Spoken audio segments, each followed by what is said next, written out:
So unless the township produces a video that goes streaming straight to a server or straight to a TV where other people can be watching the meeting live, you have no idea what went on in this meeting because the tapes you could be looking at from private citizens have been edited. Or as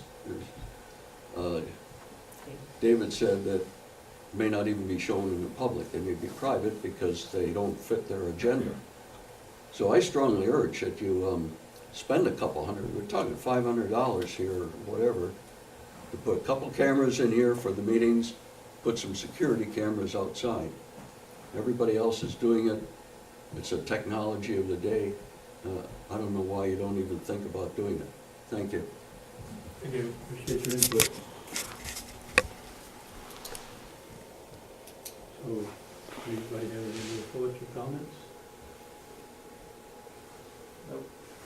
I mean, my understanding was the last time we decided we would address that when we sat down and started working out, figuring out what we're going to do to the entrance of this building. And so We get filmed over here. I think You're in that the would be public. appropriate time. And, you know, like the sort of video, put it on If you're TV. talking to me, you just get closer to the mic.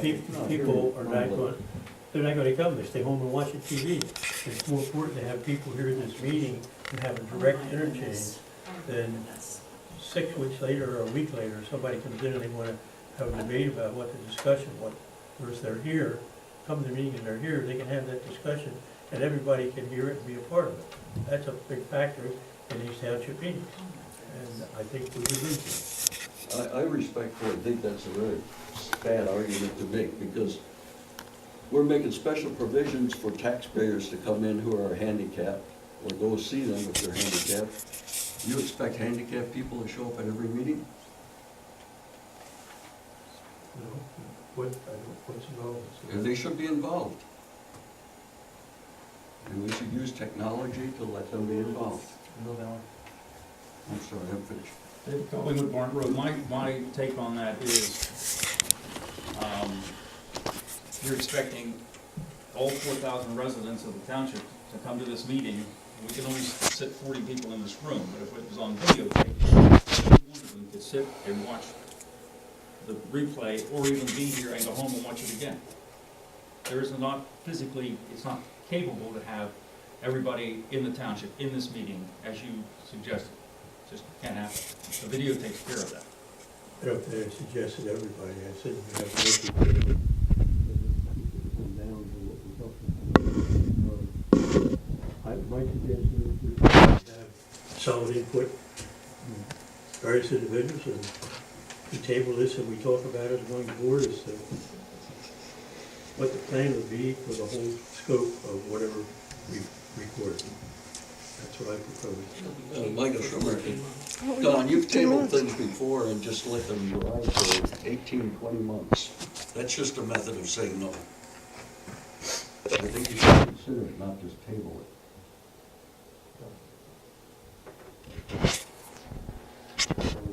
I would debate 18 or 20 months, but there may have been 18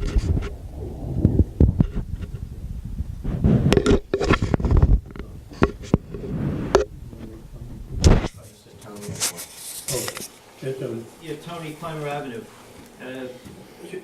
Two things is that if you were to consider cameras, I would make it two separate issues. Cameras on the building versus cameras in the room. But my question is, while you're tabling it, thinking about it, would be that if the township were to videotape that, does that mean that privately it would not be allowed to be videotaped? Because my concern would be is if the township's equipment malfunctioned,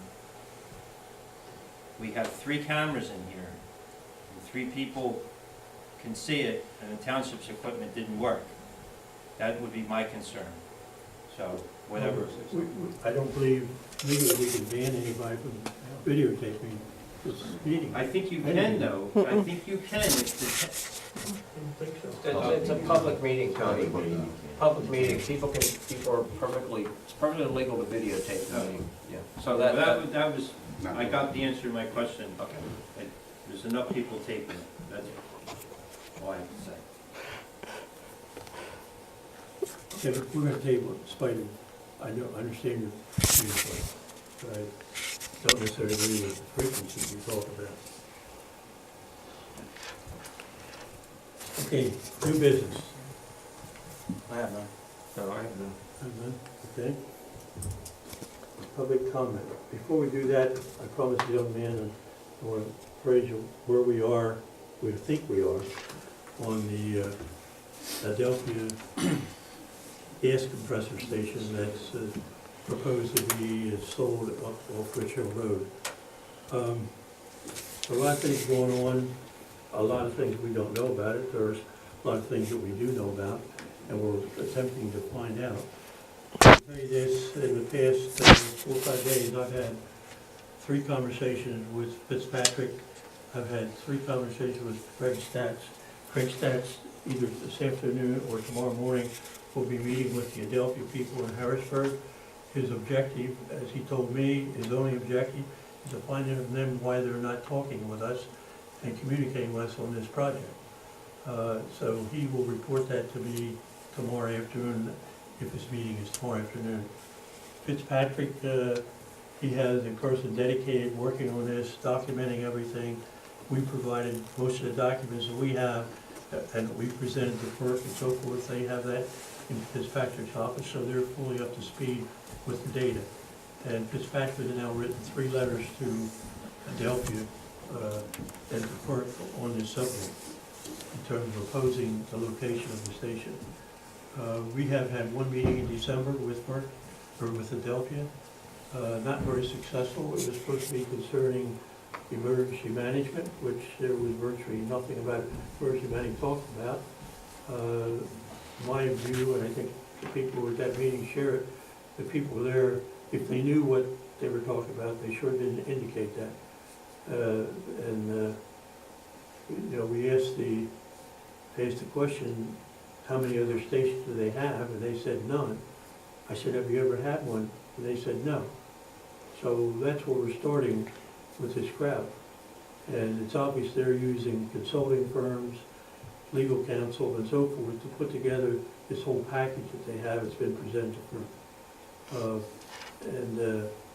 As you all know, the deadline date for comment was February 3rd. FERC has put out a notice. They've now extended that to March 1st. So for reasons of shutdown, I think. And so there's still time, if you have any individual comments or thoughts, to put them in.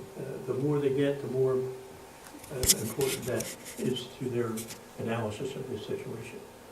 Tomorrow, Mr. Lippincott will have a meeting with members, representatives of Adelphia, and the purpose of their being here, as he advised me, is that they are coming to apologize because of the way they've not communicated with us. There have been several letters written with that tone in the letter that was not happening, and it was a fact. Mary has just written a letter on our behalf in the past week, firmly confirming that same subject. So we are putting a lot of pressure on. There are 241, I believe, people who have responded to the comments on her. So the more we get in there, the better it is. Actually, quick poll, it's actually over 400 at this point, including one written by Mr. Lippincott, which I'm surprised you didn't mention, that was done in the name of West Rockhill Township Supervisors. I'd just like to comment that it was extremely well written, and the research and the amount of effort put into that was very much appreciated by at least this private citizen. I do want to add to you there, Mr. Cliff.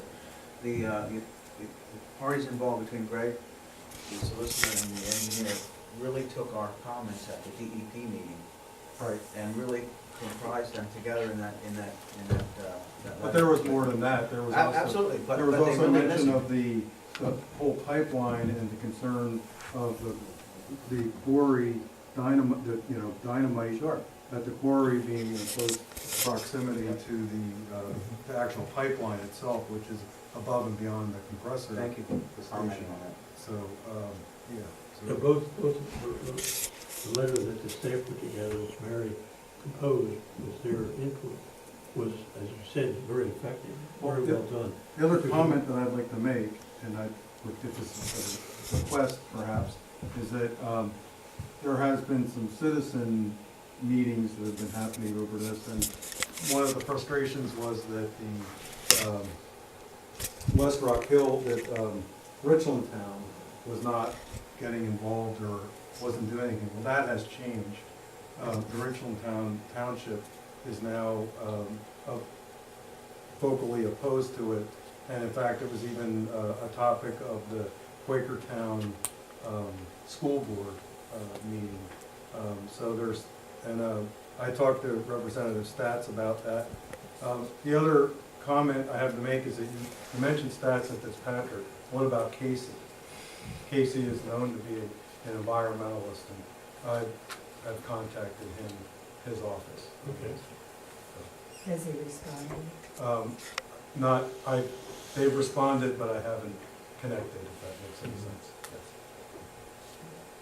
They are aware of the issue. We also have a group of citizens, I think there are 7 of us that are working on this. We've also submitted comments and papers and so forth to Kirkland. We've met with them in December, and now we're meeting with them again tomorrow night. The group of 7 or 8 people that meet with the representatives from Adelphia. And we have 20-some questions we are expecting and hopefully getting answered. So, And I've also noticed that there's a link to the FERC on the website now. I assume that was put up on Mr. Wilcox. These are all steps in the right direction. we're hoping to have success. Mr. Linden. I have a question. Is this gonna be a verbal apology to Greg? Shouldn't Adelphia be presenting you with a written apology for their behavior? So we'll have, Bob Reagan invited me to join him tomorrow. Well, And we will, I mean, something besides some words. well, yeah, we're gonna hear what you're saying, and we're gonna tell them we want it in writing. Okay. Well, we don't want it. Big pardon? We don't want it, not the apology. We don't want the compressor. No, That should be made clear. we want the apology for the way they've been treated. We got plans, and they're not very complete plans. We got them from Bucks County, and they had them since the 14th of December. We met with them on the 17th of December, and they told us the plans wouldn't be, any plans wouldn't be available until after the first year, probably the middle of January. And we see nothing except what Greg got from Bucks County. Steve got it, I'm sorry.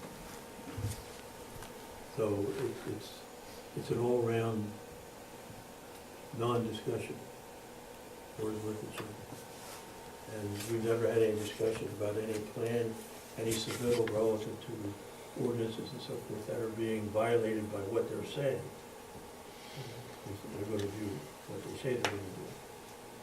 And they're violations of the wetlands as well, so it's a mess.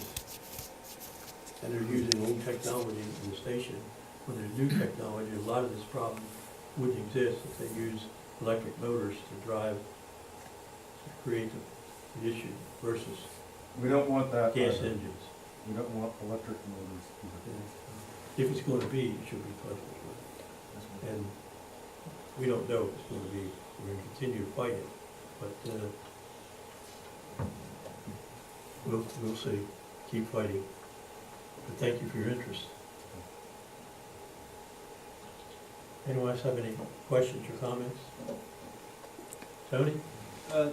Thanks, Don. The consent agenda for the planning commission, is that gonna be the way it is now? it's gonna be in with the consent. No, the planning, it's in the consent agenda because the meeting was canceled. So Okay. there was no report to give, and if there's no report to give, it gets put up into the consent agenda. Okay. It'll move back down, Okay, but it was canceled due to the snowstorm. okay. An example, the Conservation Committee does have a meeting there in the consent agenda, where it's appropriate. When you said it, you didn't say that it was canceled, that's why I wasn't sure. Yeah, we put a memo in the consent agenda saying that it was canceled. So when you download the whole agenda, a piece of paper's in there saying that it was canceled. Okay, thank you. Any other questions, comments? Yes, John? John Square, Ridge Valley Road. I want to go back to the cameras, and just to put my own 2 cents in. I think we need to look at it in terms of safety and security. And one of the things that's been part of the comprehensive plan, we value and treasure on the rural environment that we live in here. But in some of the meetings that took place with the quarry, there were some borderline out of control moments there. So in the planning commission meetings and the supervisors meetings, the issue with the compressor station, there were a couple of borderline out of control moments. It's the fact of the world today that sooner or later, those things happen everywhere, when things go over the line. And I think what was mentioned before, if you've got a single employee in the building during the day, or whether you have a pension meeting here, for your own safety and security, I would suggest that you pursue the issue of putting cameras in the building. Thank All you. right, thank you for your input. Yes, ma'am? James Strom, Tower Road. I want to agree with that, because the way everything is anymore, you really do need videos, you need proof that something happens. I'd like to be, you want people to get involved with the township. What better way to have a place on your website that they know that they can go to that particular spot, look at something that was done by the township, and say, yeah, I want to get involved in that, I want to get involved in this, I want to help with the township. I don't see any reason why you wouldn't want your meetings videotaped. I don't see any reason why. By the township, at a spot where township residents can go and look at it, period. Okay, That's all I have to say. thank you for your input. Would be part of the consideration. As all the other comments will be. Any more comments? If not, I'll entertain a motion for adjournment. Make a motion? Second. So moved, all in favor? Aye. Thank you all for coming. Thanks for your input.